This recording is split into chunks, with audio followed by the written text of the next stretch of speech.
Hashtag GizzyCredit. Hashtag GizzyCredit. Hashtag GizzyCredit. GizzyCredit. Anything you want, then you can get it. Don't be scammed, cause then you'll regret it. You no longer gotta look pathetic. GizzyCredit.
Oh man, I'm so sorry about that.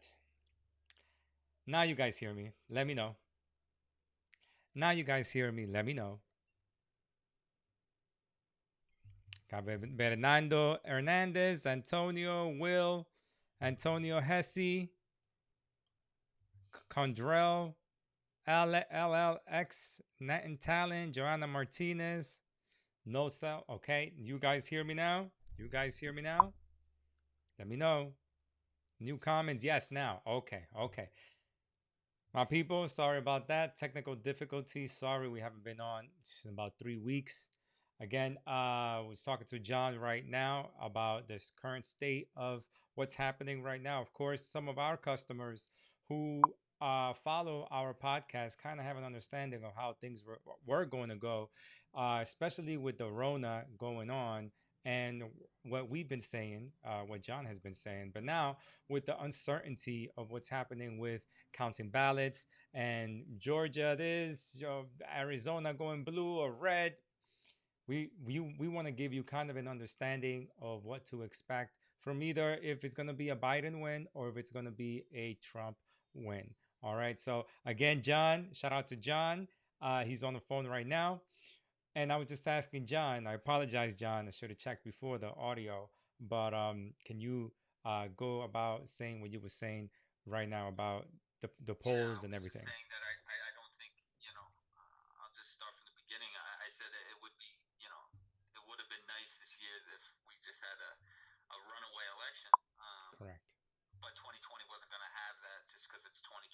So, um, what I was saying also, though, is the fact that there's probably some positives. I mean, there's a lot of positives that come out of 2020, but more specific, a number of them that have transpired over the course of the last 6, 7, 8, 9 months. But one of them, I think, is the fact that in previous administrations, previous election years, typically speaking, they give you an answer on who the president's going to be that evening of the vote, but they don't ever go Yes. down and they project out the vote, so they don't wait to get the final tally because it was based on just an understanding, right? Whoever projected the American people need that answer as Yes. it comes, at that time. The problem is now, obviously, Trump wasn't going to go for that, and as a result of that, now they're counting every single vote. And look, I think that's great. I mean, think about how many like you're not getting any slack in this. I mean, it sucks. We have to wait 2 or 3 days, but Correct. the fact of the matter though is that you're getting the right answer. They can count it 15 different times. There's some of these rooms, whether it be Georgia or Philadelphia or whatever, they got layers upon layers upon layers of checks and balances in there. They got 3 people on the floor checking this person, 3 people in the back room where they're counting checking people. They got an eye in the sky looking over all of it. I mean, it's like the Federal Reserve in some of these in these voting booths, which it should, by the way, right? To make sure. I mean, they got representatives of both sides watching it and making sure that it's being done. I just think it's a better and more transparent way of making sure, because politics is, I mean, it's shocking to me that for years that they would just accept it that day and take the projection. Somebody would concede, somebody would accept just based upon the fact. So, I mean, I think this is a positive. I really do. I mean, I'm not going to talk about the mail-in or the other side of it, but I just think it's great that they're going down to every single vote and they're making sure every single vote's cast to eliminate any element of confusion. And I think a lot of that Correct. has to probably do with the fact that Trump would have contested it either way. So they're just making sure they're covering their bases, right? Both sides, just because they anticipated the fact that it was going to have to get needled down.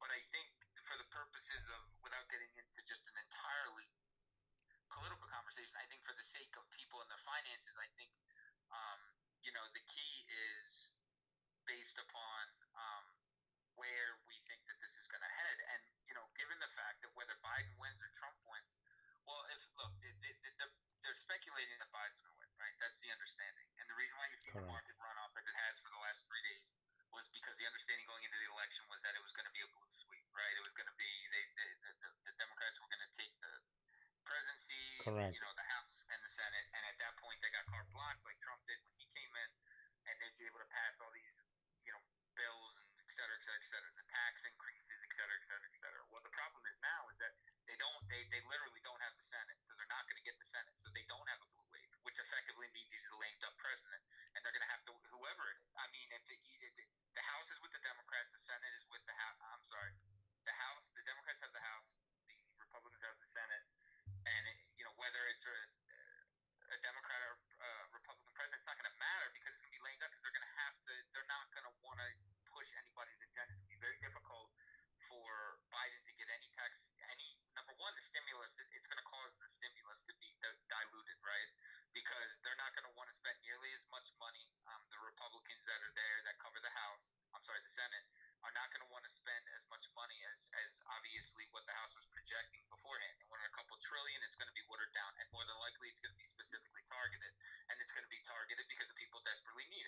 Correct. certain businesses, restaurants, airlines, etc. They desperately need it. They needed it before. They need it more now. So it's going to happen, but it's going to be watered down from where they thought it was going to be. He's not going to get the tax increase on the capital gains that he wanted, meaning Biden, if he wins, from 23 to 46, because there's absolutely no way that's going to get through the Senate. So that's going to be stalwart. So the reality of the situation is going forward, the only real thing that's going to probably end up happening is that you're going to get the stimulus, and then it's going to be a lot of pontificating at that point as far as them trying to figure out ways to start paying this debt back, and how they're going to do that without strangling, the United States, right? Because that's the next plan. It's the only thing that they're going to agree on. They're not going to agree on his, any of these radical measures. There's no way they're going to agree to the new Green Deal or whatever his plan was. Yes. There's absolutely no way that's going to happen. So that's why you've seen the market go up. That's why you've seen everybody happy, because effectively that means business as usual, right? That means that's why you saw the FANG stocks go up, meaning Facebook, Apple, etc., across the board, Netflix, Google, etc., because the idea was that if it was going to be a blue wave, meaning all Democrats, they were going to get hammered, right, on regulation. Yes. They were going to get hammered. They were going to get regulated. And it's not going to happen now because nothing's going to be able to get pushed through. It's going to be like Obama's first term, right, where nothing got pushed through. And honestly, not much got pushed through with Obama the second term until Obamacare at the very, very end of his second term. Pushed through. But for the sake of the whole situation, that's why you're seeing the market run up. That's why you're seeing a little optimism on the market side of things. And it is a positive, right? Because everybody went into it. If you looked at the market last week, it sold off like crazy. And it sold off like crazy because people were positioning, because they were anticipating that it was going to be a Biden win, but also that it was going to be a full-scale turn, a blue wave, where they were going to be able to push this capital gains increase from 23 to 46.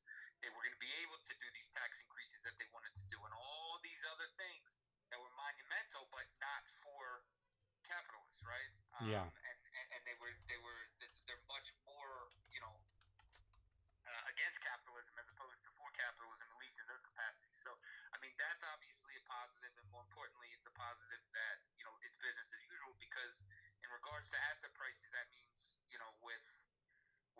with the way the Fed's kind of come out and said that they're going to let the inflation run a little bit, it'll keep things kind of at least moving in a positive direction. Now, the coronavirus is an entirely different conversation, and Correct. you're seeing stuff go on right now as applies to the coronavirus that the case is increasing, and there's not really a whole lot of. I mean, it was inevitable, right? We've talked about this for 6 or 7 months, and the fact of it coming back and going into the end of the year and all that stuff. So it was inevitable. It's not as if it's a shock to anybody that it's back and the extent to which it's back. But I mean, the only favorable aspect of it is it appears that the mortality rate, the fatality rate has gone down relative to the cases, right? Yes. So, whereas in the early stages, it was, the numbers that were coming out were 5, 6, 7%, in some cases early on. Now we're down, at least on the daily cases, if you compare them, it's under, it's 1% and under. So it's still a huge concern. It's still a huge concern for business, right? Well, it's not a concern like it's going to be in Europe. In Europe, it's totally locked down, and they're rioting because it's locked down. Yeah, see, that's another thing about that. There's no way.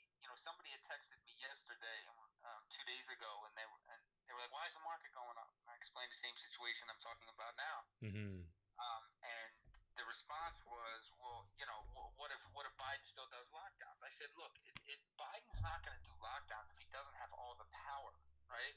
It helps when you have everything cornered, when you have the House, when you have the Senate. That helps greatly, right? That helps everything.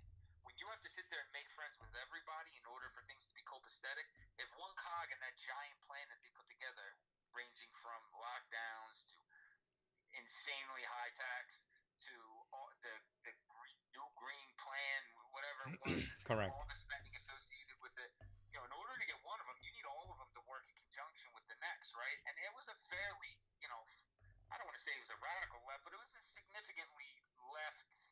The whole plan was, right? I mean, it wasn't middle of the road. There's a lot in that green plan that was left, right? Pretty left, not leaning left, but pretty left. I mean, to double the capital gains tax is insane, right? Yes. I mean, for somebody that doesn't have assets, it doesn't matter, but for people that have assets, that's insane, and it would have forced the sell-off in the market, which is why you saw a lot of people selling right? Because they were positioning.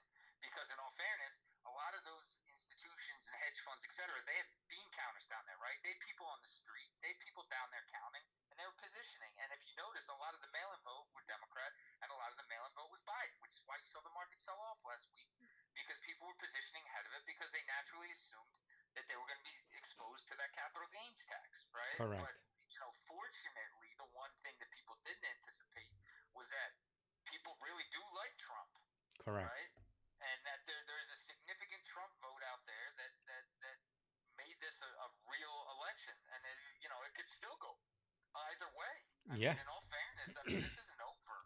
This is still a situation that could go either way, and I think the kicker, like I said, was them not getting the Senate, because without the Senate, without both sides of it, nothing's going to get passed. So we effectively stand still, and it's business as usual. So in that, But you also talked about some type of gridlock because the president is Democrat and because the Senate is Republican, nothing's gonna move. And some people have said it's nothing's gonna move for the next 2 years. It could be good or it could be bad. it's going to be business as usual is good. So for the stock market, for that kind of stuff, it's good. For lending and for things like that, like for a consumer borrowing, that's a totally different conversation because that's more based upon how the individual consumer is doing, right? And if you believe that the individual consumer is gradually doing better, then you'll believe that going forward that banks will start to loosen up a little bit because some of that certainty will start to alleviate itself. I Correct. don't think that the individual consumer is doing better. I think that they're treading water in a lot of cases. I think there's some businesses that are doing good and continuing to grow, and I think the large majority of the retail businesses that were closed and the restaurants and stuff, I don't think they're doing better. I think that they're just doing, right? If you're a really good restaurant, you're making do and you're making money and you're paying your bills and et cetera, right? I got a number of clients that own restaurants. I have some down here in Florida, and I was with one last Saturday and we were talking about it. And I mean, the understanding is that if you made the necessary adjustments, you're doing all right. But that not every restaurant does 5, 6, 7 million a location, right? Mm. Some of them. I mean, the restaurant business, you may make 8, 9. I think on a good year, you might make 8, 9. I'm sorry, at a good location, you might make 8, 9, 10%, net revenue, right? So if you do 200,000, right, in gross revenue at a restaurant, you're making 20 grand, Yeah. right? If you make 5 million, obviously it's a different conversation. You're 500,000, you start backing out wages and costs, etc. But it's a very tight margin business, and I just think that when you take all that into consideration, I mean, look at the airlines. They furloughed half their workforce. They're not getting any extra. Nobody's going in there flying, even as much as they promise everybody that the air is clean in there. Nobody believes it because everybody's gotten on a plane and got sick 15 minutes later. Yes. So I mean, it's hard. It's a hard sell because we've all been burned by it.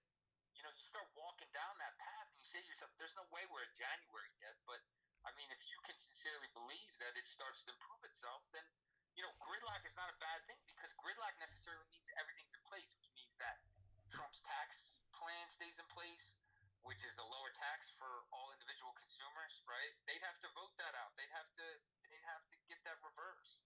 They're not going to get that reversed. There's no way, right? They'd have to get everybody to agree to do that. But how about raising taxes to start paying off the stimulus? Well, that's a different conversation. I don't think that's going to now that it's gridlock like this and you're basically landlocked in this situation. I don't think that's going to happen. I think the discussions are going to start talking towards the end of next year because it's going to take them more than likely. If you figure, let's just play out a scenario of Biden wins the end of this year. Um, you know, I don't think Trump's going to do any. If Biden wins, I don't think Trump's going to do anything to help the situation. That's just my opinion, right? I think Correct. that they'll move stuff around, and over the next 2 months, I think it'll just basically be the way it was the last 4 months when they haven't pushed forward that new stimulus. And if you remember, I said the last podcast we had, there's no way they're going to do stimulus before the election because I Mm. knew the Democrats weren't going to agree to do that. And honestly, if the Republicans lose, it's going to be a slow drag from there, right? But there will be stimulus. It will probably be the new year, January or February, more than likely. And then when it is, it'll probably be diluted. And then from there, that's probably it on the stimulus front, right? It's Mm. going to be a targeted stimulus, and that's going to be the end of that conversation. how do you start paying it back, right? Because it's, Yes. like you and I talked about the other day, I mean, we have a $25 trillion economy, right? That's effectively what our economy is, give or take, depending on, if you back out some of the fluctuations here and there, GDP, but it's about 25 trillion. You figure we've lent close to 7 or 8 already, right? Yes. Trillion. And you're talking about the fact that they're asking for another trillion for the new one. So let's just say let's just call it an even 10 that was put towards this.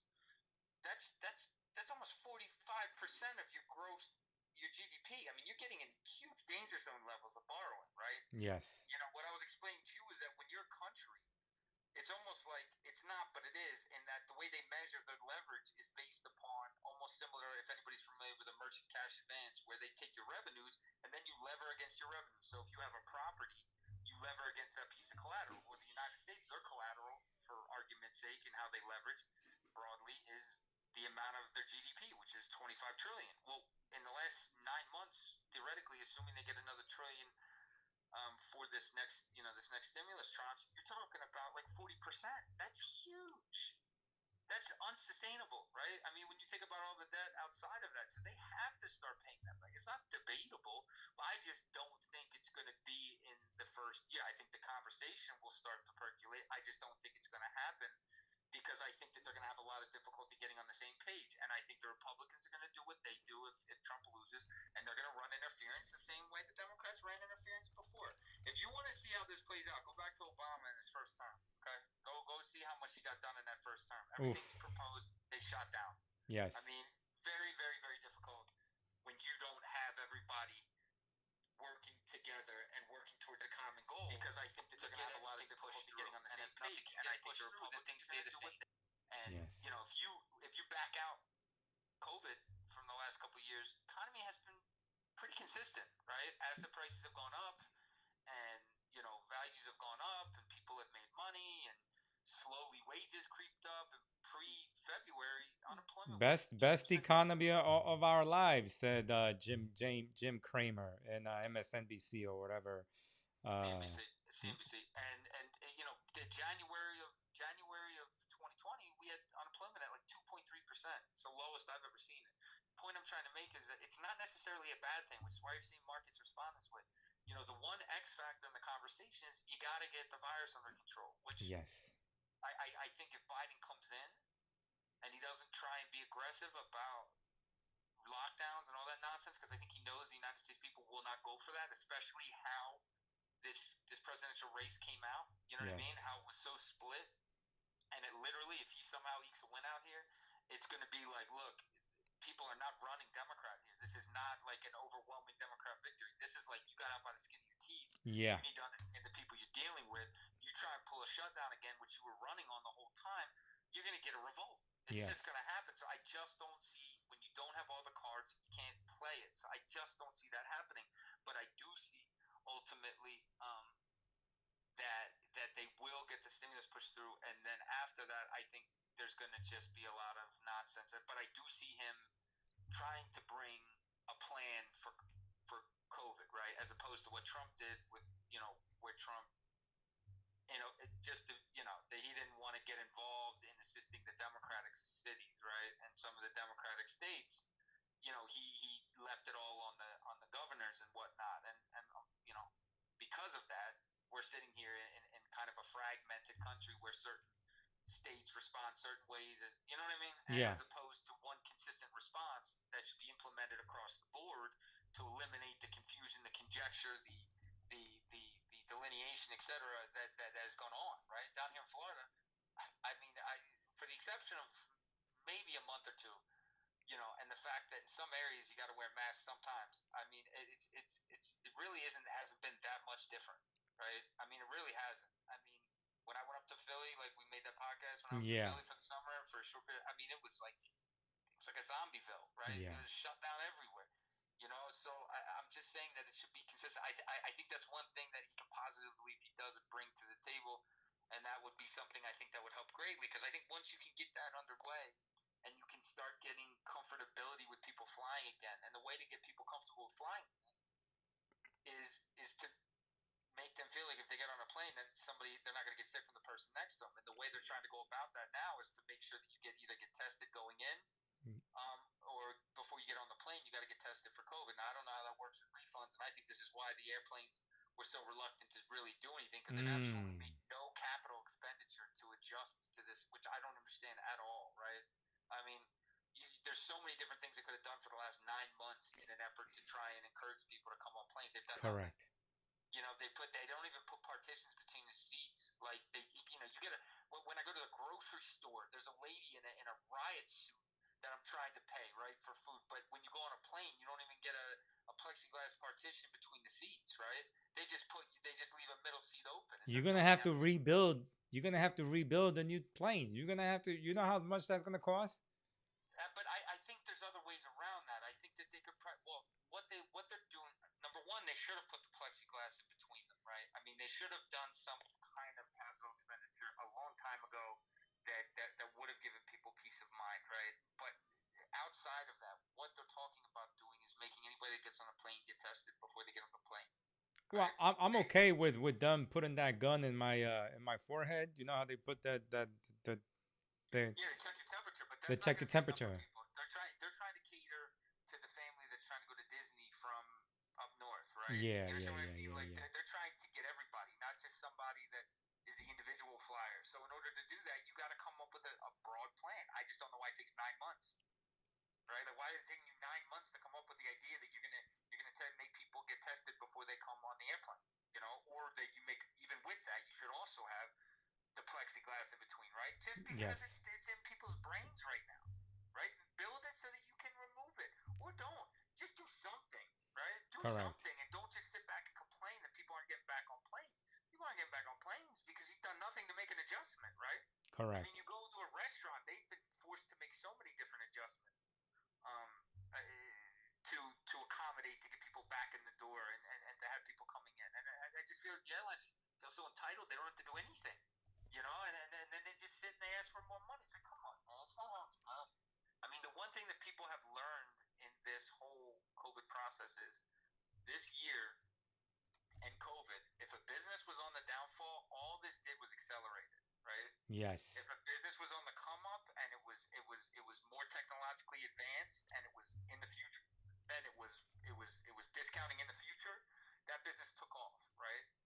I.e. Zoom, right? Yes. Technologies like that, Square, PayPal, things like that, Amazon that has always taken off, but it took off even more. Things like that, things that were playing into the future and were already 3 steps ahead. This accelerated that. The businesses that were behind got left behind, unfortunately, and I don't say that in a cavalier way. It's just unfortunately that's the way it is, right? Yes. And so, like, it's shocking to me that you're the airline and you get all this money, trillions of dollars, and then they got more money, and they still haven't put any capital expenditure. And I understand they have a burn rate, which is insane. And for anybody who doesn't know what a burn rate is, it means the amount of money that they spend on a monthly and a daily basis. It's some insane amount of money that they have in order to just run. But it's like the only way that you're going to get people back in planes is not by sitting back and waiting for the virus to go away. It's just not going to happen. And even after that, let's just say there's a vaccine. Let's just say, for argument's sake, there's a vaccine. You think that people are just going to, the people that were going to fly before are just going to take the vaccine and jump on a plane? It's like, come on, man. You got to crawl before you walk. I mean, you're going to have to shake this out of people's brains even after the vaccine, right? It's just going to, a lot of people aren't going to take the vaccine because they're not going to trust it. But the Correct. people that do take it, you're going to have to get them comfortable again with behaviors that were pre-January 2020. And I think that's going to be, what is going to be the deciding factor for us to kind of, migrate back to a way of life, at least our new normal way of life. Does it make a difference as far as interest rates for homes, vehicles, credit cards? Who's in the president? Right. So interest rates, broadly speaking, for the Fed, right? The Fed sets the interest rates that everybody kind of walks off of, right? So the Fed, we had a whole podcast on interest rates Correct. in the past, Correct. but just in a very brief response. So interest rates, the Fed sets interest rates based upon how well the economy is doing. Okay, and Jay Powell in August said he's not even thinking about raising rates. Okay, so that's how, and he has not once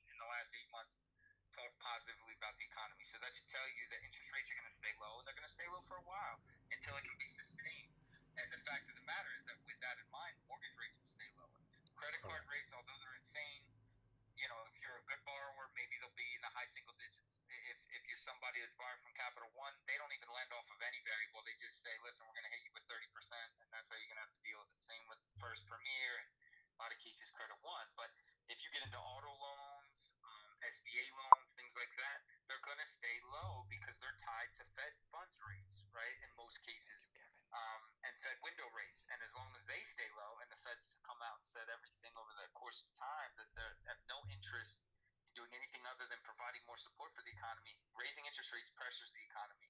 It causes more pressure on people because the borrowing costs go up, and subsequently it takes money out of the economy. So, because of that, they're not going to go up. So this is what I'm saying. When I say business as usual, by this being kind of gridlocked and landlocked with the way it appears it's going to play out with the Senate and the House, business as usual means business as usual. It means you're not going to see any extraordinary adjustments, and you're just going to tread water with the way things were right? And like I said, Okay. if you can figure out the virus and get that underway, and all the other things stay the same, I mean, end of next year, I think we could start to see some degree of semblance correlating to a new normal that could somehow track back to the beginning of last year when things were really humming along, right? Well, either or, right? And I think we're done with the conversation of interest rates if you're done, because I want to move into if we're going into whether it's Biden or Trump, what's going to happen with real estate and foreclosures? I mean, when Obama got in, we had a recession with, the banks got bailed out. I had a bunch of foreclosures. Everyone, all the customers that we've had has a lot of them when we started working together has been 3, 4 properties that were in foreclosure that I need to get off my credit report because things didn't happen the way that I wish it would happen 2008, 2009. I Silver still have a letter. foreclosure. Correct. So is it gonna happen either way with a Biden administration, or are we just on our way to a shit show when it comes to real estate and home prices? Because right now, just the other day, I saw another a realtor. This home sold $25,000 over asking price, and you Yeah, know well, I mean, everybody listens to this. I know how I feel about that, but I mean, I think what will ultimately end up happening is and we talked about this before. There was a when all that stimulus was pumped into the market, whether it be through EIDL, PPP, extra unemployment, yes, checks just mailed out to people, right? Coupled with the fact that there was this huge transition from cities to suburbs because people now were working from home. yep, They didn't have to go into the office. They're not going to probably go back to have to go into the office 7 days a week. So they wanted to make that transition. All that perfect storm helped to prop up this real estate market, right? Helped for and plus there was very low inventory, right? correct, There was a tremendously low amount of inventory. So that helped prop things up, right? It subsequently helped prop things up over the course of time as it applies to the last 6 months and these outrageous numbers that we're selling in and these moronic, Facebook posts. But the fact of the matter, though, is that this past month, existing home sales were the lowest in I don't know. The point I'm trying to make is that now that stimulus is gone and out of the system, people are realizing that jobs are being cut. I mean, ESPN just cut. I think it was 30,000 30,000 jobs. ESPN.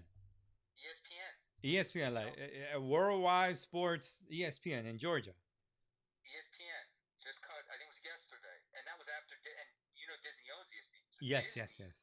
Disney 2 weeks ago cut 40,000 jobs, 50,000, some ridiculous number. And if you watch, because they don't put it on the front page, it always gets skirted to the back, or if you know how to look for it. But a lot of these companies are trimming down. And they're trimming down because they can. And I talked about this in a previous podcast.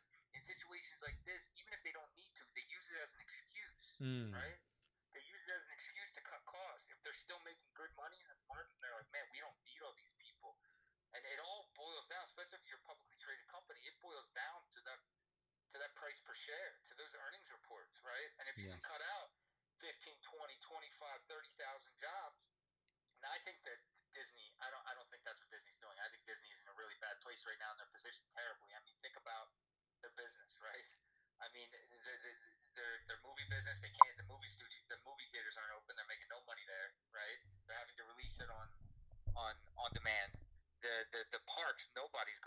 obvious reasons, right? Some of them aren't even open yet. The one in California has been open for like a year.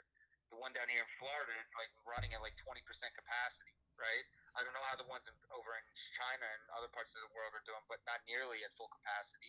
You look at the sports business, and I mean, it's been closed half the year. The other half of the year, it's like makeshift. You know what I mean? So even though they're just positioned horribly for this situation. You know what I mean? And subsequently, they're laying off because they have to, more than likely, to offset loss of revenue. But I mean, you look at a lot of other businesses, and large businesses who probably aren't impacted directly to the same extent, and they're using it as an excuse. The point I'm trying to make is that if you tie it all together, with unemployment, I know they just came out with existing claims. It was like 750, 760,000 Correct. or whatever. And I know last month they said that unemployment was like 9% or something like that, or whatever it came in at. But not the U6, but the U3, I think, or whatever it is they use, the one that's kind of diluted and doesn't count the people that left the workforce and doesn't really take into consideration everything. When you count the fact that going into the end of this year with all these other different variables that I'm describing, that we could really see. I mean, in all fairness, I mean, the economists thought that unemployment was gonna pull back exponentially, right? I mean, we've topped out around 15, 16%, and they thought it was going to pull back exponentially over the course, and it's been a really, really incrementally slow drag, right? Yes. And you're coming into the end of the year where a lot of restaurants up north, where a lot of Jay, it's getting cold. It's getting cold yeah, up here, bro. yeah, that's what I'm saying. You can't eat outside. I mean, it doesn't matter how many heat lamps they put up there. So you figure that the gig economy in our country is roughly 48 million people. Gig economy meaning resorts, hotels, restaurants, bartenders, etc. Right? Yes. Just if you consider that, you have to take into consideration that's a huge contributor to our broader unemployment rate. And when we get into an area where they can't get people in there because there's been absolutely no indication, at least in the northern part of this country, that in Northeast that they're going to be opening up capacity, and Cuomo's even said he's cutting it even more. I think I read an article last week that said he's trying to figure out a way to not let anybody that's from outside of New York come into New York. Oh, we're gonna have to get tested right there at the Holland Tunnel, Lincoln Tunnel, George Washington Bridge before we go. That's what I'm saying. And I mean, look, again, if this is what it ultimately ends up taking to get to be our new normal, unfortunately, this is what we're probably going to deal with even after it. It subsides, but this is just what the new normal looks like, so that people can get back to some degree of normalization and the economy can get back to some degree of normalization. And this is how it works, right? This is how new things get implemented into our process and into our functionality, and this is how it ends up working. But what I'm trying to say is that with unemployment ticking up, not only did you extract the stimulus, but you're extracting jobs, right? So if the unemployment stays going into the end of the year, let's just say 10, 11, 12%, and I've talked about this 100 times, you're effectively taking, and you take all the stimulus out of it, because that was what that burst was for, buying, right? From July to well, I guess it was closer to May to probably around August. That burst of buying was right centered in that period of time. So if you extract that stimulus out of there, right, and you say to yourself, with unemployment ticking up and unemployment running at about 10, 11%, which it probably will. I mean, the idea that it's going to continue to go down is, at least on a U6 or a much more realistic level, is probably not realistic.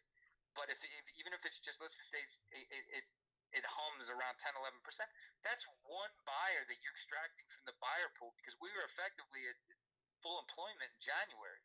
So when you take the stimulus out, which is just gift money, and because a lot of people were taking that EIDL money and they were going out and they were running it in all kinds of cockamamie schemes, right? Yes. Like people were getting 150 grand from EIDL and going to put it in the stock market. Yes. And 150 grand and going to buy their own house with it. Yes. You know what I mean? Like there was too much money coming around there that wasn't going to the right area. Correct. And a lot of that had to do with people being able to go out and buy. Well, that money's gone now. The people that didn't know how to manage it, it's all gone. The people that did know what they were doing with it and were smart about it, they still got it, because that's their safety net, right? If things turn, that's what they're. But a lot of people didn't do that, unfortunately, and a lot of people used it for all these alternative things, which in a lot of cases, no disrespect, didn't pan out for them, right? But the point I'm trying to make is that a lot of that money also helped contribute to buying houses, right? And it helped buy those houses, it helped keep things propped up, and now it's gone. There's no more of that. It's not coming back. Oof. right? It's not going to come back in like a broad scale. It's going to be targeted, right? And it's going to be targeted for the particular businesses that need it. And they weren't the ones that were pumping 150 grand into the stock market when they have never made a trade in their entire life, right?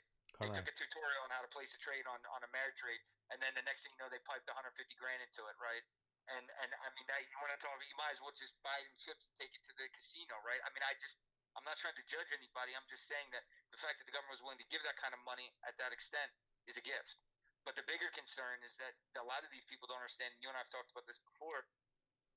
That the SBA doesn't play around, right?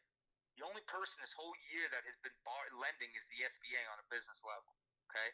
And the EIDL loans, a lot of the PPP loans were forgiven if you weren't trying to run a scam on them and you just followed their menial procedures. But Correct. a lot of people got money from the EIDL, and a lot of people got a lot of money from the EIDL. And those Yes. EIDL loans are 30-year loans, okay? So you can pay it back early. There's no prepayment penalty, but you have to, the minimum payment, I think, on 150 grand, I got a client when it was like $700, right? Which is cheap. How many years do you think that people are gonna make that payment? Oof. How many though? No, not How many? many. Let's just play this out because I know how this goes, Okay. right? Because I look at people's credit reports, and I deal on the finance side all day long, so I know how this goes. They're gonna pay because they've, especially the ones that blew it, right? Pumped it into some cockamamie scheme, no judgment, but pumped into some scheme and it's gone, right? Or Yes. almost all of it's gone. They don't have to make a payment for the first 12 months, right? So after that 12 month, they're gonna have to make that first payment. They're gonna be like, fuck, right? Because now it's coming out of their operating budget. Whether they make more money or they're in a worse position, now who knows? Yes. But when you stop paying the SBA is not like Chase Bank, right? The SBA is not like Prosper or Lending Club or Capital One, where they'll call you 150 times. No. Hmm. SBA is like the Department of Education, like the IRS, right? Oh. They will subtly slit your throat, right? And then next thing you know, you have liens everywhere. And people don't understand this because most people don't get SBA loans. And most of the people, there's normally a very high qualifying requirement to get an SBA loan. Well, Right? you So gotta have over 700 credit scores, even during the Rona. You have to have over 700 credit score. Your business has to be fully documentedly profitable, right? Under any circumstance. So you're running a real operation in a normal environment, right? Correct. You're making money. In this situation, they didn't even ask for tax returns. They knew. I mean, Mnuchin came out and said, "Look, we're expecting 10 to 15% fraud, just from the door." That's what he said. He said how much? 10 to 15% fraud. Wow. Meaning that bad actors, right? Yes. But take that off the table, and you think about the people that borrowed and either it didn't help them, or how many years? Most people don't even pay off their 30-year mortgage because they refinance that debt, right? Either to make it cheaper or they move. Someone right? just said Al Maculo just said 5 to 7 years. 5 to 7 years for houses, yeah, to live in a house, exactly. That's how long. That's the average that people either stay in their house or they keep their mortgage for. Now, understand this. Think about this. If you're a business that wasn't profitable before, and the SBA lent you, let's just say, 80 grand, okay, and you weren't profitable before, and you've paid 3 or 4 years of it, right? And you're like, damn, do I still owe this? Because most people that have that kind of amortization, like school loans, right? Yes. Nobody, they pay like 6 months. Like, man, I don't want to fucking pay this. You know what I mean? And then they figure out ways to modify it, and the school loan companies offer that, right? And then you can get it down if you don't make enough money. You can get it down, and you can lower it, you can defer it, do all that shit. The SBA is not going to be able to do that. They're not going to have the ability to do that because they're going to expect this to be paid back over time. And there's not going to be an opportunity for these companies to refinance that, even though I don't know why they would want to, because it's a 30-year and nobody offers on business loans 30 years. I mean, the SBA typically, the longest that they would go out if there was no real estate involved would be 10 years. Wow. Right? And they would lever assets of yours in order to get to 10 years. So the fact that they're at 30 years, I mean, I think that's going to be a whole different level of confusion that's going to exist once people start to see the fangs that are going to come out as a result of the SBA, right? Because they're not just going to swallow people being like, fuck you, I'm not paying you. You know what I mean? It's not going to be like that. It's not going to be like that. And it's the same people probably that thought they could flip off the Department of Education. Here we are 4 years later. They're realizing that they will chase them around. We had another client we talked to the other day. Correct. That took out school loans 20 years ago. They're still coming after her. Correct. They're still coming. They're not And going it's not away. like They don't it's not like it's go 80 away. grand, right? It's like 5 grand, 9 grand. You know, the easiest thing to do is get on a payments plan.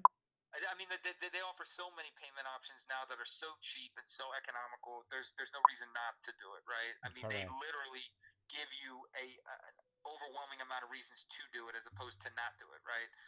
The point I'm trying to make though is I think that's going to be a big problem for businesses going forward. You saddle people with debt, and if they were already tight and now they got to start paying and they don't have the ability to pay or they resent it, because I've had many conversations with people that took out school loans Yes.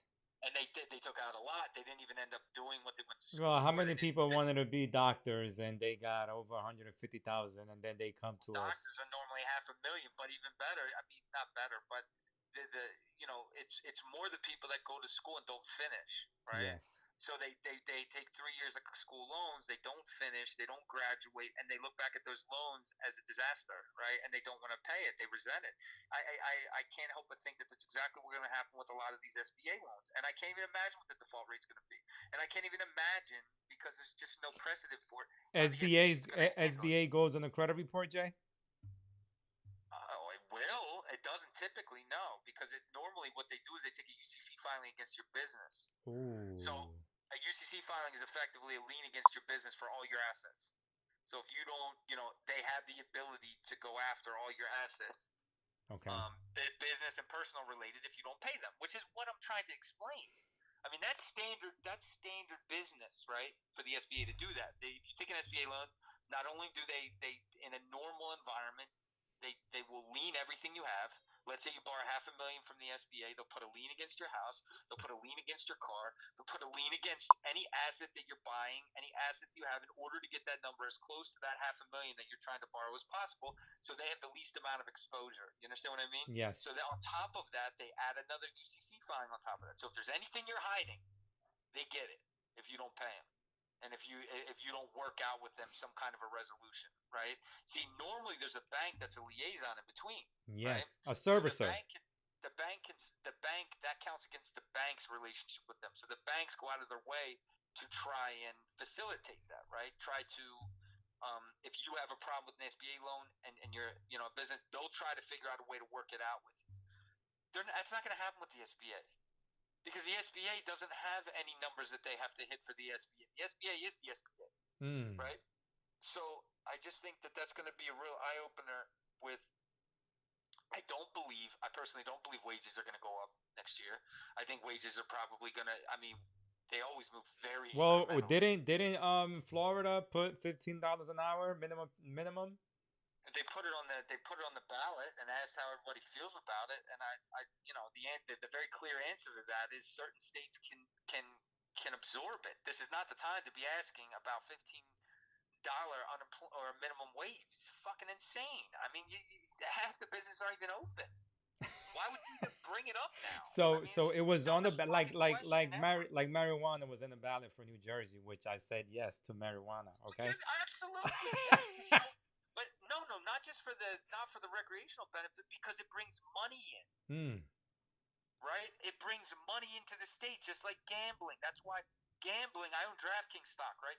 They passed like 5 other states over the last 48 hours added gambling because they need the money. Okay. When you say that you want to raise minimum wage to $15 an hour, you're taxing us as business owners, right? You're basically turning around. You're saying, yeah, no, don't worry about it. We won't do this. But we'll try and push $15 an hour on you. Why would you do They that don't right sell now? it. They don't sell it the way that you're talking about it right now, Jay.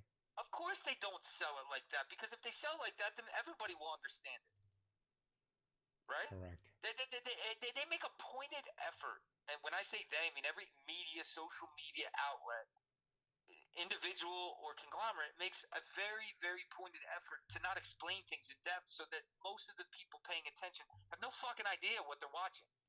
Right? Absolutely no idea, right? They just make an opinion based upon something. If you could walk any subject back, that's the reality, though. Like when you go into a lot of states approve gambling they need the revenue. That's why, if you remember, in June, July, August, New York was pleading for money from Trump. Remember, Oh saying yes, they yes, need yes. the money. Jersey was saying the The same rich thing. people are leaving. The rich people, 40% of the rich people left New York City. Yeah, how do you replace that? Again, if you're we talked about this in previous podcasts. If your government, whether it's state government, federal government, the only way you make money is on tax. Hmm. So if you bring in gambling now, and that's $100 billion business, and in your state it might be a $2 billion business, and you're charging a 10% sales tax, well, that's a shitload of money, isn't it? Yes. And if you knew you're losing money because of all these other variables, COVID related and just debt related and so on and so forth, then you don't have a choice. Which is why you're going to see a lot of other states start to approve marijuana. It's inevitable, right? Yeah. Over the next 12 to 18 months, you're going to see them all adopt it. Absolutely no argument. Over the next 12 to 18 months, you're going to see all of them ultimately adopt gambling because they need that money. It's so much money that they need to start monetizing it. Because they're not making a lot of, well, look, they make the amount of money they make, but the problem is that they need more to offset whatever they're being absorbed as a result of COVID and all the changes that are going on. All my boys that I go to the bar with, they always talk about, DraftKings, and they always gamble. Every Sunday, I'm getting text messages. Oh, over and under this, and I bet it on this. I'm gonna cash out, $210. That's the only time where watching sports is fun, when you're betting. But they can't go to New York City and place a bet because it tracks.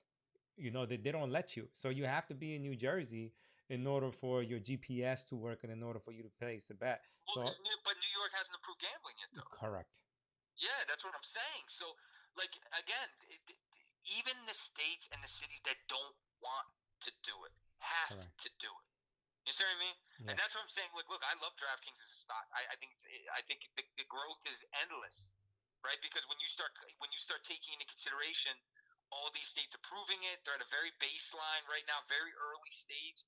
But if you think about the fact that, like you just said, it was a very good example. Guys you grew up that you hang out with, they might bet $50 a game here, $50 a game there. Yep. The house always wins, right? I mean, always. It's not a question. So you're making profit from the games. They're making juice on the games. They're making juice on the growth. They're making juice on just fantasy. I mean, it's a very well orchestrated business model that is in the infant stages, right? But broadly speaking, though, so is gambling in this country, right? It's so early. It's like pot. It's the same idea, and that is a genius. That is a great idea to put that on the ballot, right? And get a vibe from everybody. Like, listen, are you guys good with if we add this? If you're good, how do you feel about adding marijuana? Blah blah blah. Of course, man. That's what you should be asking on the ballot. You should be saying, "Hey, listen, you think it's time to add $15 an hour?" Yeah, it's great fucking time, asshole. Add it now in the middle of the worst economy we're dealing with, and who knows when. Great fucking time to ask the question. Right? Yo, everybody's like, "Yay, $15 an hour! Yeah, so progressive." And I'm Yeah, like, but it's insane. I mean, first of all, in a normal economy, in a normal functioning economy, January of 2020, there's only a handful of cities in this country that could sustain that. Right? that is New true. York City, New That York is City, true. obviously being one of them. Seattle being one of them. Los Angeles potentially being one of them. Correct. Miami being one of them. Everywhere where the cost of living is insanely high and it's justified. If you move it out to Mobile, Alabama, there's no fucking way that they're going to be able to support $15 an hour minimum wage. It's not going to happen. It's not going to happen. The economics don't work. So I don't know why they dangle these carrots in front of people. You know what I mean? Like, I just don't. You say that, this isn't the way it's pitched to you. Of course that's not the way it's pitched to you. If you think about some of the shit some of these politicians say on a regular basis, we're going to get rid of all your school loans. We're going to get you $15 an hour. We're going to move this and move that, and it's going to make this. They don't ever do anything. Ever. Correct. The only, in real talk, I know everybody despises, a lot of people despise, not everybody, but a large amount of people despise him. He's divided the entire country. He's probably the most polarizing human being I've ever seen. Correct. But the reality is that Trump is one of the few people that has actually gotten done the things that he said he was going to do. Now, he hasn't gotten them all done, but he's gotten a good chunk of them done in one term.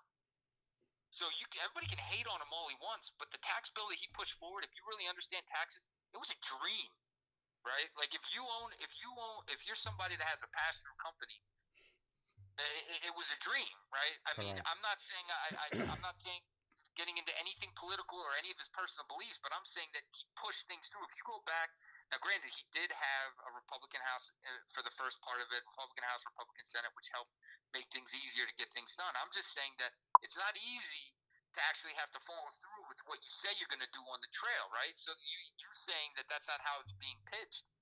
It's not being pitched like that because they're politicians. The only time Correct. they're not lying is when they're sleeping, right? Correct. And so, I mean, it's just the way it is. In order for us to rationalize it as consumers and as citizens, we have to pick it apart, right?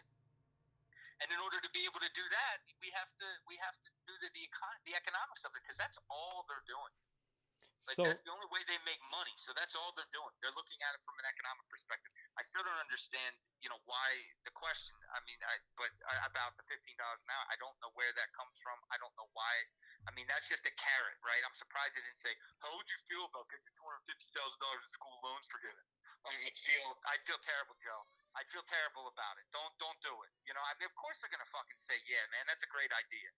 I mean, what if we had a standard salary for human beings on this planet? It was $4 million. How would you feel about that? I'd feel fucking great, right? yeah. I mean, it's like some of this stuff is just so fucking stupid that it just doesn't make any sense. It just plays on people's, like, it's almost as if they talk to people like they're idiots. And it's like, it's kind of Well, like a there is well, you have some people in the right and in the left that'll just look at you and tell you you're an uninformed, you know, voter.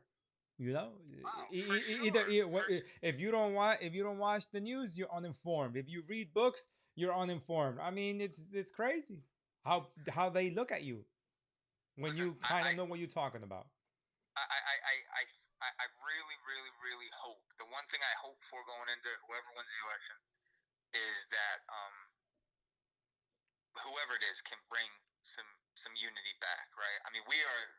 Everybody's been saying this since day one, since Trump was elected. But it Correct. is. There's not just a divide. There's like a fault line. There's like a crevice, right? I mean, it is. It is a very. I mean, it's insane how divided we are, right? And there's like factions within that division, right? I mean, factions are developing within people that support Biden and people that support Trump. Before, it just used to be, it's crazy. It's Yeah. crazy. And I think that whoever it is that comes in, hopefully, will try to do that, because we need it badly as a country. I think a lot of the Democrats thought that they were going to blow out this election, and it was going to be a blowout, and they were going to wake up that morning, and it was, they just couldn't believe that there's people that really sincerely believe in Trump and like Trump Well, and his beliefs. the media lost, Jay. The media, people who saw that the media was just, you know, provoking, really the media is the one to blame for all this that's happening. Yeah, listen, I think that when you say media, it's not a broad term, right? It's not just television. It's the No, social media. It's social media. It's newspapers. It's everything. It's the correct. whole gambit. It's YouTube. It's the whole gambit. It's everything.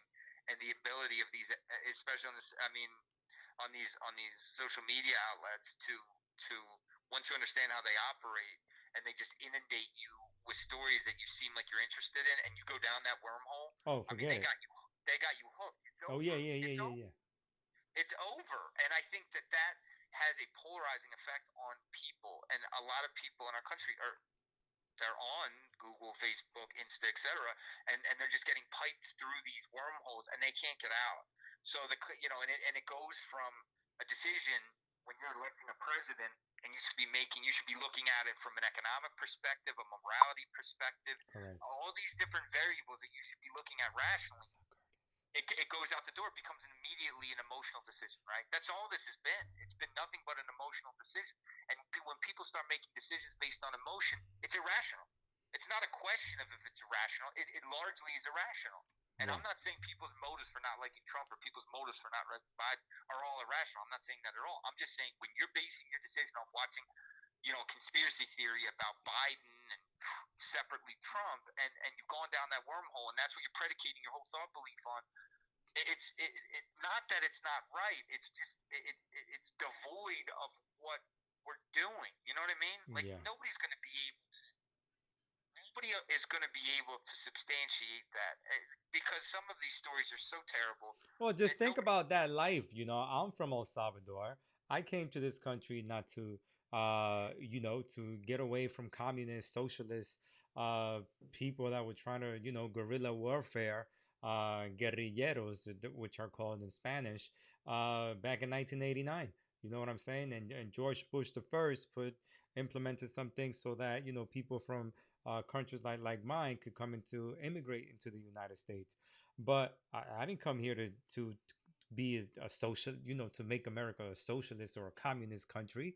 I mean, that's what's being sold. That's what's trying to be sold. I mean, that's what these far leftists are trying to do. And on top of that, they're trying to make policies that are into that. I don't know if you want to get into the No, I don't want to get too much into the policies, but the yeah, fact of the matter is that if you take just that modicum of truth, right? Let's just say that that's true, and let's just say the far left, that's exactly what they're about, right? Which I'm correct, not disagreeing, or I'm not even getting into that. But let's just say the good news is that it's not going to happen correct, because the Senate and the House are gridlocked. So correct. none of that nonsense is going to get pushed through. That only happens if it's a blue wave. Mm, Right? That only happens if it's a blue wave. There's absolutely no way that any Republican would go along with any of those radical left measures, right? If that was a valid concern. So that's why I keep saying it's business as usual, because none of that would get pushed through. There's no way for Biden to do some kind of an emergency measure to implement them. And even if he did, it wouldn't get pushed through because it's still got to get approved. Even though executive measures are typically for emergency related scenarios, and none of them are, right? So if you think about it, it ends up being, it's a concern. It's a valid concern, but if you think about and you understand how this stuff works, you know that that concern is now off the table, mm, whether Biden or Trump win, right? correct. Yes. It's irrelevant. It's off the table now. Yes. We're more probably, in all fairness, we're probably more in an involuntary way, more left and right leaning. We're back in that range than we were before the election with the Yes. way it's set up now. Yeah. And that's where we exist as a country. We exist in a left and right leaning society in a normal universe, right? Yes.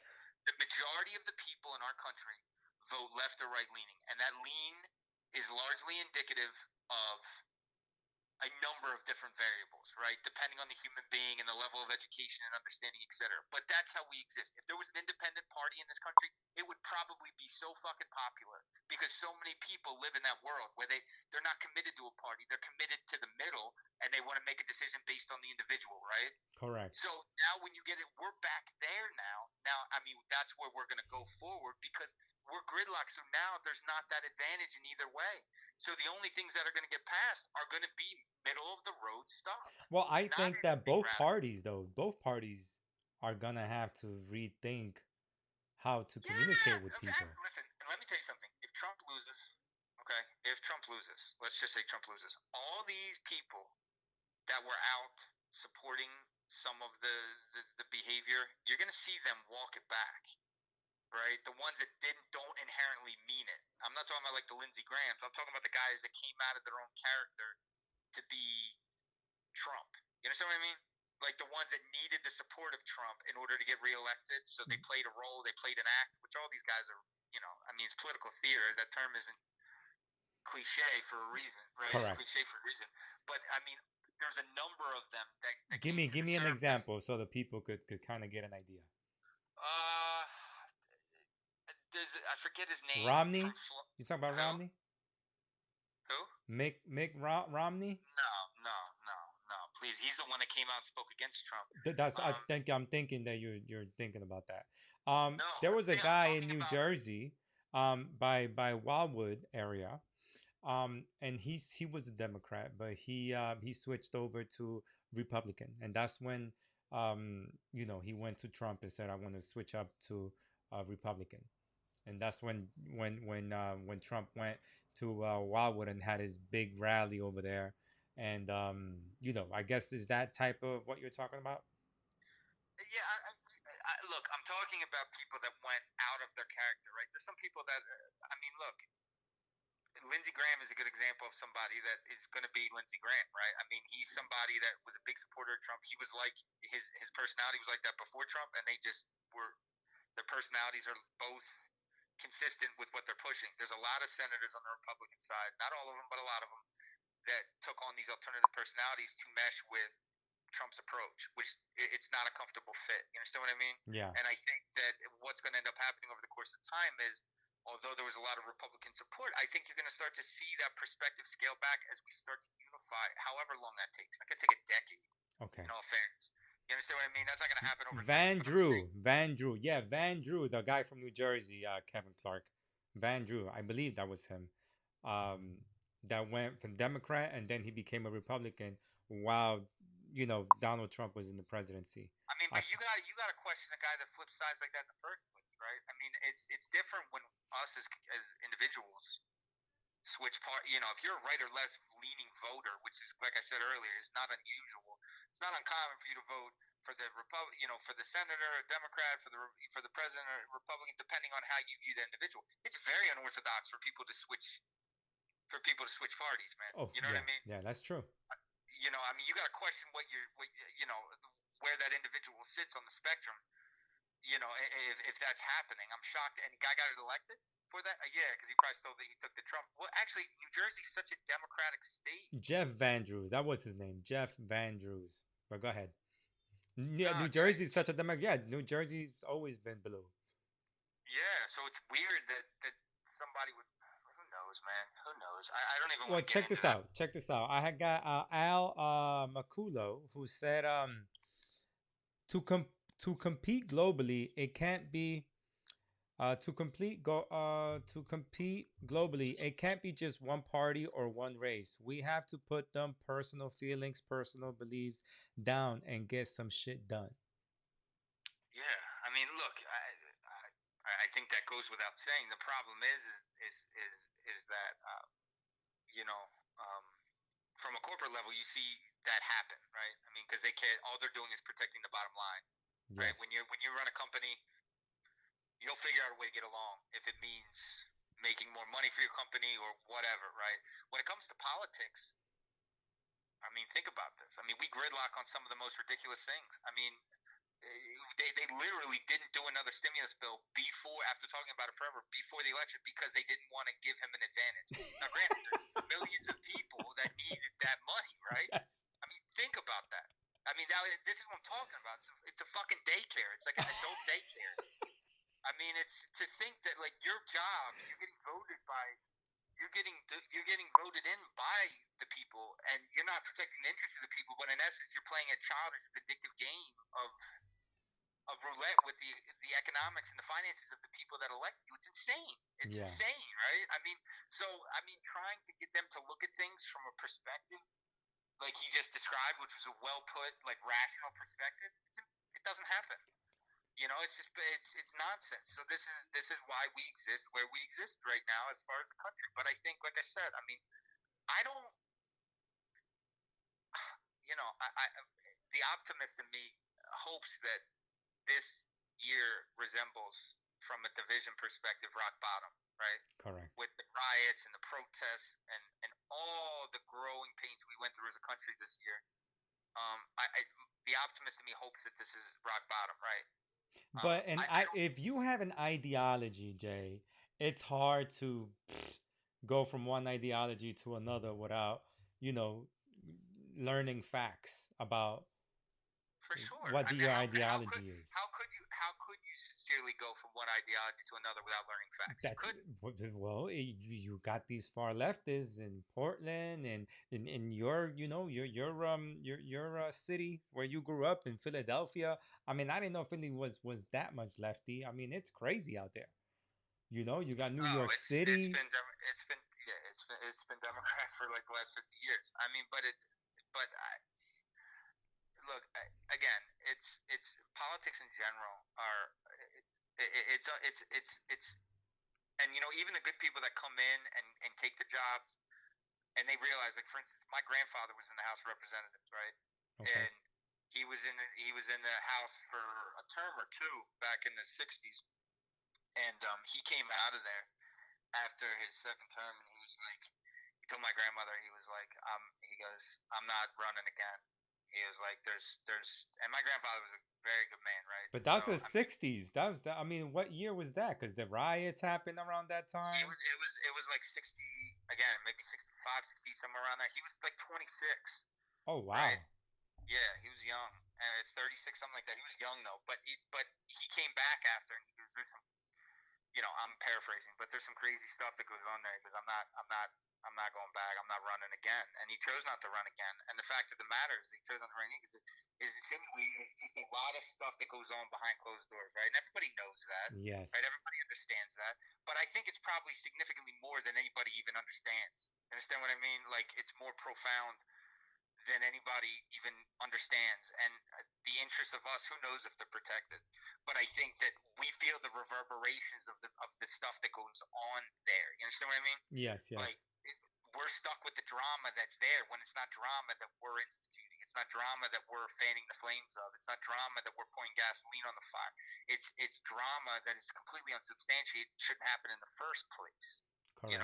Because the purpose of government in the first place is to protect the consumer. So, I mean, when you get back to a base case like that, you hope that we get back to a point of, at the very least, that they get better at manipulating their intentions for us, right? Yes. At the very least, so that it looks again like they actually give a shit. Guys, we only got about 15, 20 minutes more to go in this podcast. Whatever question you have, please let us know. We don't mind answering your question.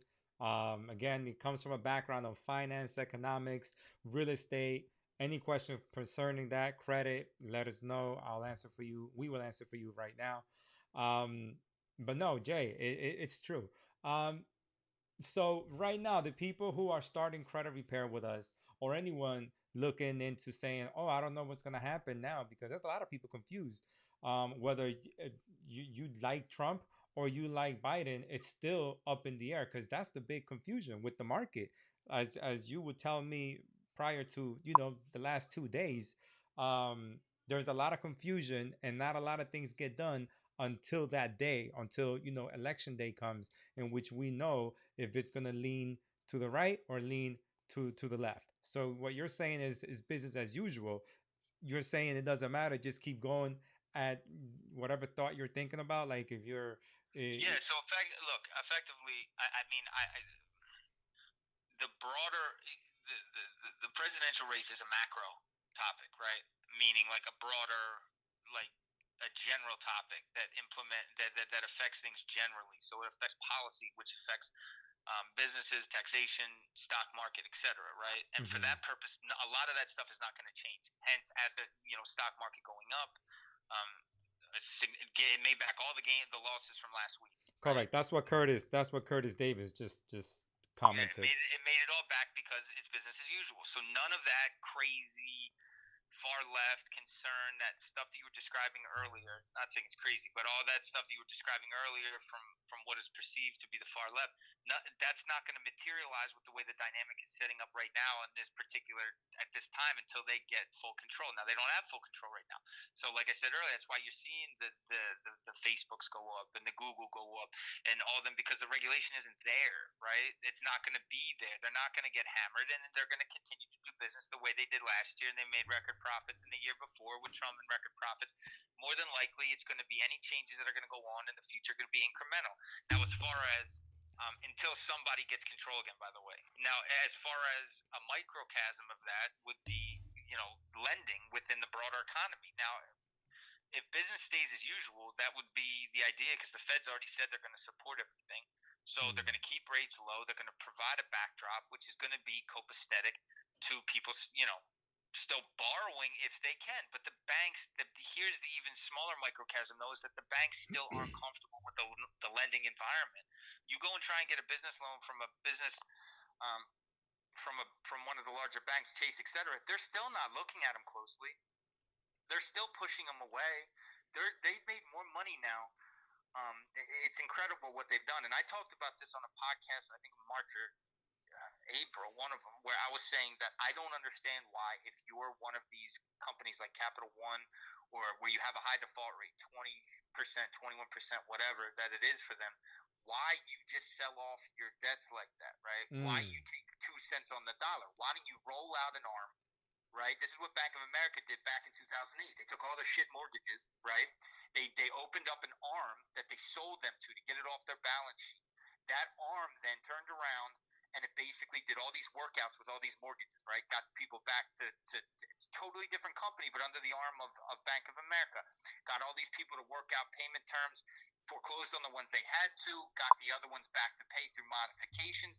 The ones that they got through modifications, after 2 years, they turned around and sold off to another mortgage buyer, so they got them off their balance sheet.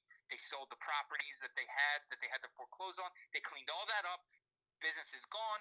Back to business with Bank of America as usual. It doesn't impact Bank of America's earnings, right? It doesn't impact their earnings. Now, if you're Capital One and you have a 21 or 22% default rate, why are you selling? And that could, honestly, in all fairness, quarterly, that could be a couple $100 million worth of face value. You're selling them for 1 or 2 cents on the dollar. Why wouldn't you do the same thing and roll out a company that you send all your collections to, that you own exclusively, right? And then you just hammer people all day long, and you keep, let's just say, the average collection amount for a collection company is about 40% of the face value. So you're keeping 39% of your face value, right? 39% of the face value as opposed to 1%. Think how much that would boost earnings. Yes. Right? It doesn't make any sense. The point I'm telling the story for, though, is that that's what they're doing now. Okay. So because they're not making money on new loan origination right now, and they're not making it on new issuance of credit, what the banks are doing is they're hammering people that don't pay. They're taking them to court. They're doing all kinds of crazy stuff because they're going through the loss mitigation process, and it's found money. They're realizing now that they don't have to sell them off for 1 or 2 cents on the dollar. That they can collect, they can take them to court, and shit, if you get a judgment against you, can collect 100 cents on the dollar. Yeah. And they're getting into that area of things. So they've been cutting back this whole year on the lending, but they're making just as much money on the mitigation side, right? So the whole reason for me mentioning that is they're going to need a motivator to want to turn around and lend again. They're going to need to see clarity in the market. Correct. And they're going to need to see clearance. And in order to see clearance, they're going to need to see some kind of unified effort, which is what I think and I hope we get in the new year, where it's like a unified scenario, right? Some kind of organization. Without organization, there is no semblance of certainty, right? If you're Chase Bank and you're in every state of this country, the biggest bank in the United States with $3 trillion in assets, I believe, you're not going to lend in just Florida and say, you know what, Idaho's a little shady. I don't like how they're dealing. We're not going to lend there. It's a unified. You don't have the ability to turn the spigot on and off, right? Yes. So it's either you're back in and you're lending and you're growing with the economy, or you're slowing down. So I think that's going to be the main issue that we're going to deal with going forward on the lending side. Mortgages are different because all the mortgages in this country, 90% of them are bought by Fannie, Freddie, and Ginnie Mac. Okay, that's just a fact. That's why there's no problem originating mortgages. They all get sold to the same 3 bodies, which are effectively government owned, and that's just how it works. That's why you don't ever see that stuff slow down all too greatly, right? But the fact that matters, all the other types of credit is where you're going to feel it, because that's full exposure to the bank. When a bank gives you a credit card and you don't pay that, they feel that. When they give you a loan, you don't pay that, they feel that. When you don't pay your auto loan, they'll get that car back, but they'll still feel that loss, right? Yes. That's direct loss that they feel.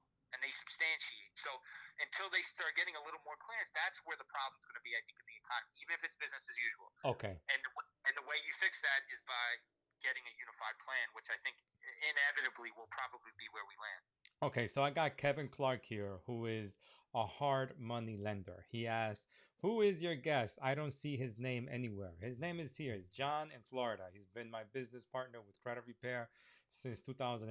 The guy is a wealth of knowledge, as you can hear and see.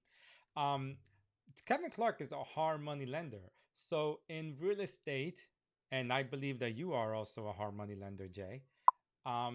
What will in that area of lending, does it change? No, because it's not based on anything, right? I mean, for the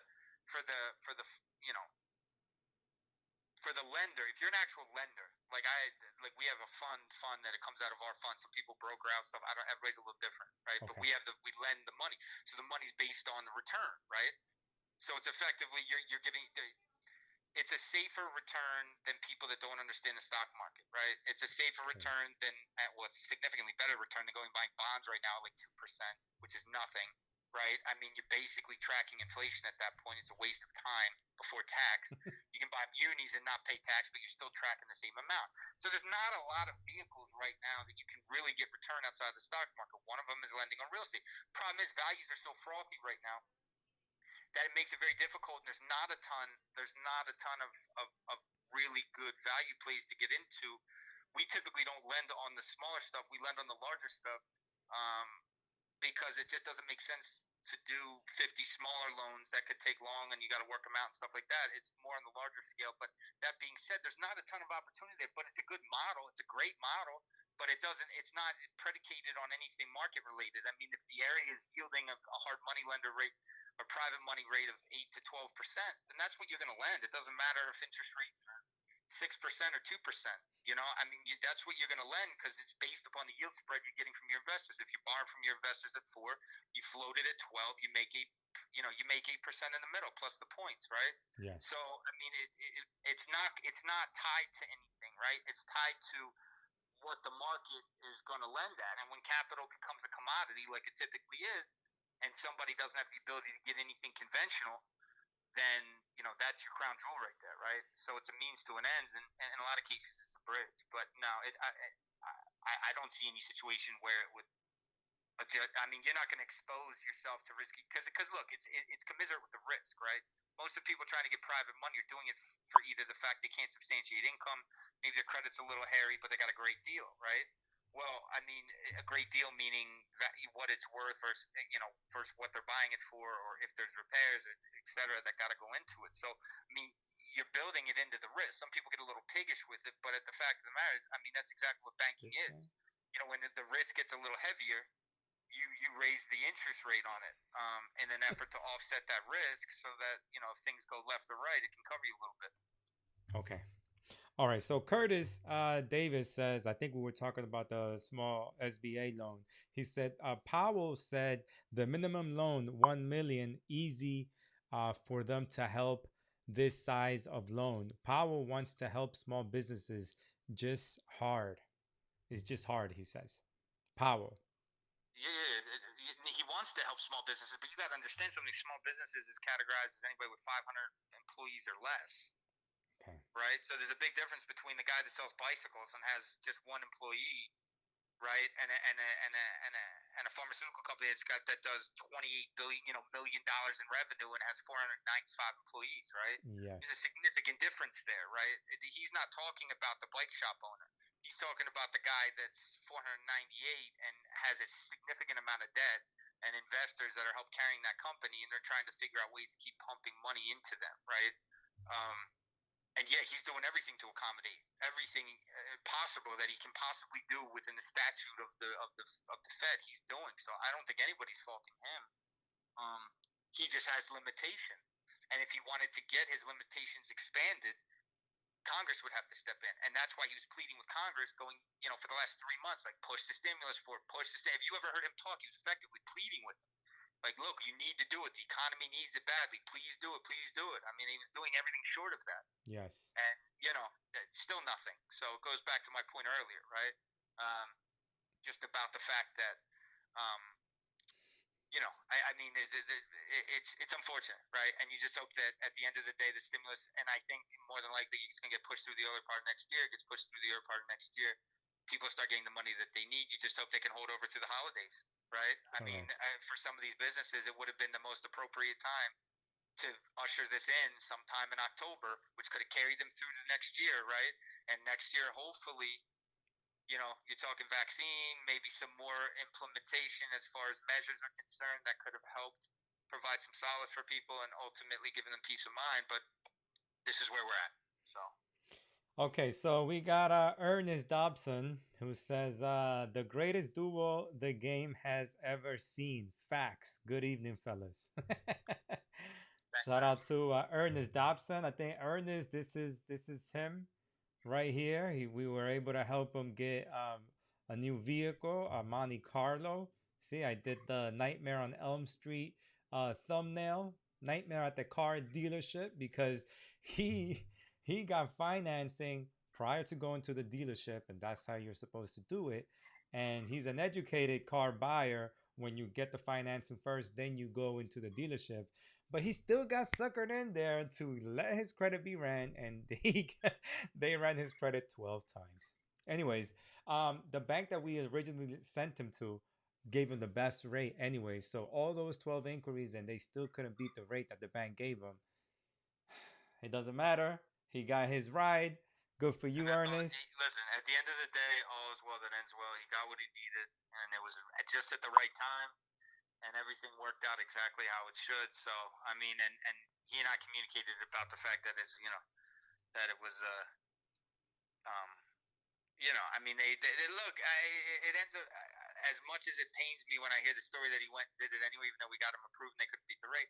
It happens. You just hope that they mitigate the damage. You understand what I mean? Like, there's not Yes. that many inquiries that are accrued because sometimes these guys are the dealerships. They're just animals. You know what I mean? Just Correct. animals. They just have absolutely no conscience. They just rip people through. And if you're somebody like Ernest who had like 700 credit, you shouldn't be shopping at the 12 place. You shouldn't have to do that. And we already talked about why they do it to build in the yield spread, so on and so Correct. forth. I get it, but I mean, if you're on your game and you know how to do that, at least if you know how to hustle people at the very least, you should know which lenders are going to float you the lowest rate so that you can build in a quality yield spread. You should be shopping at the 20 different places. So it's just indicative of somebody not being good at their craft in the first place, right? So it lends to more frustration the more I talk about it. Correct. Um, Cooley you know, Cooley said, so what new administration? It could be either or. The Trump administration, the Biden administration. It really doesn't matter. It really If doesn't matter at this point who wins. It's gonna be split. Nothing's really gonna happen. If Trump wins, his business as usual. Biden wins, his business as usual, because they're split. The House and the Senate are split. So effectively, any measures that need to be made have to be agreed on.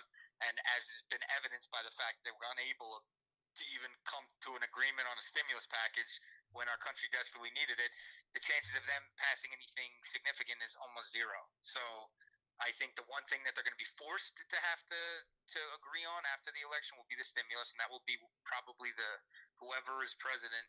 That will probably be the biggest thing of next year that they push through, and I think from that point on, it's going to be figuring out a way to pay back the debt. okay. And Curtis Davis says, any thoughts on marijuana stock IIRPR New Jersey? No, I'm not familiar with it. I haven't seen it. I do think that Or is it LLPR? No, it's capital letter. no, Better no, to lease. yeah, but here's the thing though. When it comes to the pot stocks, I follow some of the bigger ones, but the problem that they have right now is that although everybody is in desperate need of their product, they're terrible at running their business, right? Hmm. They haven't figured out yet after 4 or 5 years, and almost every one of their earnings calls, like from a monetary perspective, are terrible, and the gaps don't tighten that much, which is why you see Canopy, which is one of the largers, they've been hovering down here at 20 bucks, 15, 16, 17, 20 bucks a share despite making more and more money because they haven't figured out a way to do it efficiently yet. And that's the problem, right? Yes, more and more more and more states are adopting it. There's definitely a large opportunity, but until they figure out how to put their shoes on, that you can make all the money in the world. If you don't know how to balance a budget, right, and you're not making the earnings that people expected on the course of time that you should be doing it, it becomes problematic. So I like them. I don't like them as much as I like the gambling stocks because gambling is a very binary art, right? So if you take a company like DraftKings that has an already proven successful business model of people that come in and just do the fancy stuff and pay for it, but then you add the gambling element into it, the ability to gamble. I mean, you're putting gasoline on a fire at that point, right? And it just dropped like 50% over the last. It literally dropped 50% into the beginning of this week. So I mean, it's an ideal time to buy it over the course of time. Not that I'm telling anybody they should. I already own it, and I'm not telling anybody they should buy it. I'm just saying that I like that model better because of the fact that it has the same amount of expansion, it has the same amount of growth, and significantly less variable. Right? The variables are limited down to strictly sports. Right? I mean, sports Yes. aren't going anywhere. So yeah, there may be less games to bet on if it's Corona, but that's a nominal. It's a very nominal scenario, and it's short lived. I mean, the house wins when it comes to gambling all the time. I mean, it's not a question. It's why they're always typically so successful. So, I mean, when you couple that with everything else, I just think gambling has a shorter path to success. I do think over the course of time, though, pot stocks, if you have the ability to wait a little bit, and I'm talking Ernest, I mean, Curtis. Curtis. Curtis, sorry. Curtis, I mean, I didn't even look at that stock, so I don't know it specifically. I'm talking more on the larger ones, like Canopy and stuff, but I do think long term they're going to be huge. I mean, there's a reason. Um, it's escaping me right now. The one company I forget, it's the alcohol company, and it's escaping me. I got like a brain fart right now. In STZ, Colorado? STZ is the stock symbol. Okay. They pumped like an insane amount of money. They bought an insane amount of canopy, like ownership in Canopy, right? They did it because they know that's where the future is, and they're starting to merge pot into um, alcoholic beverages, right? Because they know that's where the future is. There's a drink out now where it's like a pot infused beer, right? So it's like, you know, you're gonna slowly start to see that stuff merge together, and then subsequently it's growing. So yeah, man. I mean, I like the model. I think it runs parallel with gambling, but I just think gambling's a shorter path to a high number until the growers and everybody in that long daisy chain can get their act together to start bringing it back to bottom line earnings. You know what I mean? Okay, Jay. One last question, my friends. We gotta go. We got kids here. You already know. Okay, Curtis asked, better to lease car through a business or buy car for the business? Okay, I love Ally, this question. I'm glad it was at the end of the question because I'm glad he asked this question. he's Ally Financial or for financing. Better to lease a car business or buy car for business. Okay, well, I'm glad he asked this question. Good question, Curtis. So here's the myth. Okay, the myth is that everybody should lease a car through your name of your business, and you lease, you get to write off the full amount, okay, Correct. of the lease, assuming you use it for business, right? That's true. That's absolutely true.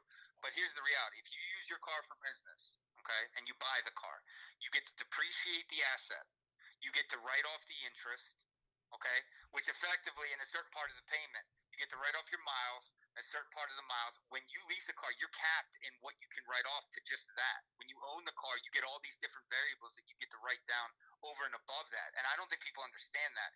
Depreciation is a kicker, right? That's not even that's just wear and tear in your car. It's like an invisible number that they attach to it. Most cars, it's like 5, 6, 7, 8, 9 grand in depreciation that you get every year that you get to write down if it's a business related car on top of the interest. So for instance, let's just say you have a $50,000 car and you're paying 5% interest. That's an additional, what's that?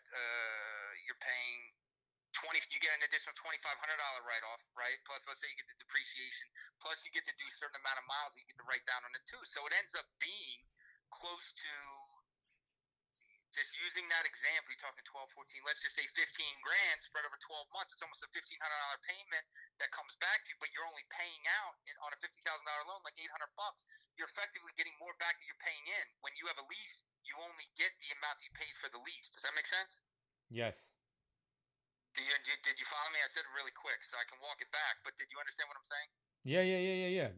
I mean, I hope Curtis understands. But the point I'm trying to make is it makes so much more sense. Number one, it's an asset, and it's an asset that goes on the balance sheet of your business, right? When you Yes. lease a car, you're effectively renting it from the manufacturer. That's what it is. Correct. It's a rental. Okay, you're just renting it for a long period of time. When you own it, obviously that's not the case. You get to put it as an asset on your balance sheet, which can be used for any number of things. You build equity into it. But on top of that, you also get to depreciate. You also get to write off all the interest. You also get to do all these other variables I explained earlier, and it ends up being significantly more of a write-off than just the lease by itself. So hopefully that answered your question. So it doesn't matter if it's a new car or a 3-year-old car. It affects the depreciation that you're entitled to. If it's a new car, you get a larger depreciation amount, but you still get the same write-offs, right? Yes. Does that make sense? Yes. You got that? Thanks, he said. He said also, yeah, Canopy growth, but Scott Miracle grow making a play too, he said. Yeah, no, there's going to be a lot of people. You're going to see a lot of people. This is part of the problem. They've had a 4 or 5 year head start, right? A lot of these big companies, and they literally haven't figured out how to make, with the amount of revenue they bring in and the amount of share of the market that they've had over this period of time, they haven't figured out the proper way in the quickest amount of time to be able to show the right amount of money that they're making, to show their increment. And that's where the problem is. That's why you see the stock down where it's at. I'm speaking specifically about Canopy right now, but most of the big players, Yeah. are the stocks are low, and it's because of that. So you're going to see other people get into the business because it hasn't been a cornered market yet. There is no Coca-Cola. There is no Yeah, Nike. it's true. And when and if the idea is that all you need is a connection of growers, like if you do your research on these guys, like a lot of them, like their problem that they're having is in their daisy chain from their growers to their the houses where they separate it to getting it to the retail and this. It's ridiculous. It's a long line that should be much more logistical. They should take a lesson from FedEx, and in order to do that, it'll probably enable them to be significantly more efficient and allow that to translate down. They just don't. And it's run literally like, it's not run the way it should for how large it is. And unfortunately, because of that, you're seeing other people get into the market, and they got a legitimate possibility of entering the market and being successful in the market because nobody's mastered the market yet. You know what I mean? That's true. That's true. Alrighty, Jay. We're coming up on an hour 41 minutes. We wanted to be around that much because we got to put our kids to bed around 7 o'clock here in the East Coast. Thank you so much to John. Let me see. Anything else you want to say, John, before any type of I don't know, word of encouragement, whether it's Biden or Trump? I think the word of encouragement, like I said before, I mean, unfortunately, my hope is that we become closer together as a That's true. as a country, right? That's my hope. But I mean, the word of encouragement is that that people should take from this is that all these things that you watched on Facebook, you read on Facebook, you read on YouTube, you read on Instagram about these far extreme programs that are being brought in. If in fact Biden does happen to take, it's not going to happen with a split House and a split Senate, right? With them not being without that full blue wave, it's not going to happen. It can't happen. There's checks and balances, and that's the exact term for it in our government. In order for those big programs to push through, they got to agree at the House. There has to be a majority. There has to be a majority at the Senate. And given the fact that one of them is Republican, majority is Republican, the other one's Democrat, it's gridlock. And none of that stuff, like we talked about earlier, the one's not going to help the other one. It's just how it is. And all those big things that they don't support aren't going to push through. So we will stay. It'll be status quo. Status quo being business as usual, being a good thing, right? Now, if we can just get the coronavirus thing underway and get that under wraps, then we can start to push back to January 2020 as far as where we were at as an economy. And I think that's where the focus point should be. If business is as usual on a macro level, and the largest issue we have on a from a micro perspective is the virus. That's what needs to be administered. But I think adhered to or fixed or rectified, etc. I think once that happens, then we can start to get back to some semblance of normalcy. Okay. All righty, Jay. Thank you so much. Well, hopefully we'll do this again in another 2 weeks. Yeah. Well, yeah, we will. I mean, I'm the baby slept 4 hours in this afternoon, so he's sleeping more. So I'm only getting about 3 hours sleep on a nightly basis because the baby's Listen, we'll work them in when we can, man. I mean, it's just that's all we can do. So I mean, you just got a kid, and I got young kids too. So we'll do our best to try and work it in as much as we can, and inform the best we can as much as we can. All righty, my people. Listen, we're still alive, we're still here, and we still want to be here educating you. Everyone say thank you to John. Thank you, John. All right, Jay. So I'm gonna see you. Right, Take care. all right, Yep. All right, that was John trying to put some normalcy into your guys' heads because I wanted to talk about the change in administration.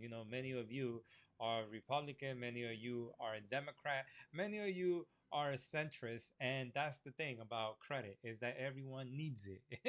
It doesn't matter if if you far right, far left, in the middle, Republican, Democrat, Independent, Communist. I mean, look, we help out everybody. Okay, so that's why we like to have these podcasts. Not only is it for you guys to have a better understanding of how real estate, credit, financing, economics work, for you to be better educated at how you're gonna go out there and live your life. So definitely, thank you so much for tuning in. How you like how you guys like the thumbnail? Everybody's like, I didn't know you were going for president, G. I'm gonna go for president as a libertarian. Liberty for all. Anyways, mi gente, listen, I want to talk to you guys about our $99 do-it-yourself credit repair system for Credit Life.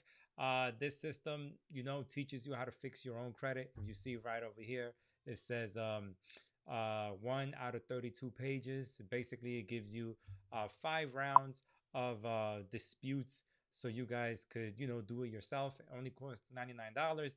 Now, if you guys are looking for a credit repair quote, you already know my email below.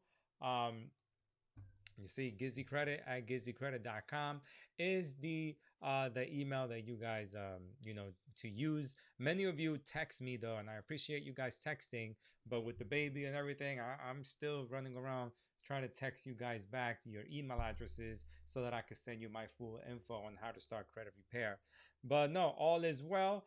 Thank you so much for logging on. I got some coffee here. Thank you so much. You know, I need the coffee. So if you guys could donate at the Cash App, definitely appreciate you. Anyways, mi gente, I hope you are well. And leave you guys off with the hashtag GizzyCredit team song, GizzyCredit song. Thank you so much. What's up, Andrew? Al, see ya later. Take care, guys. GizzyCredit. Anything you want, then you can get it. Don't get scammed, cause then you'll regret it. You no longer gotta look pathetic. Look pathetic. Gizzy, Gizzy, Gizzy.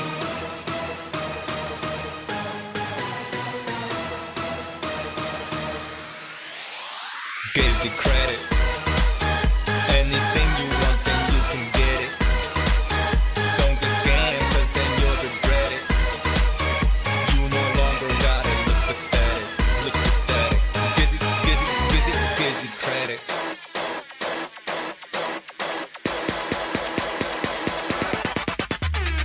Don't get scammed. What you need is just a change of plans. When time is money, you know, get that cash. Whatever form it comes, just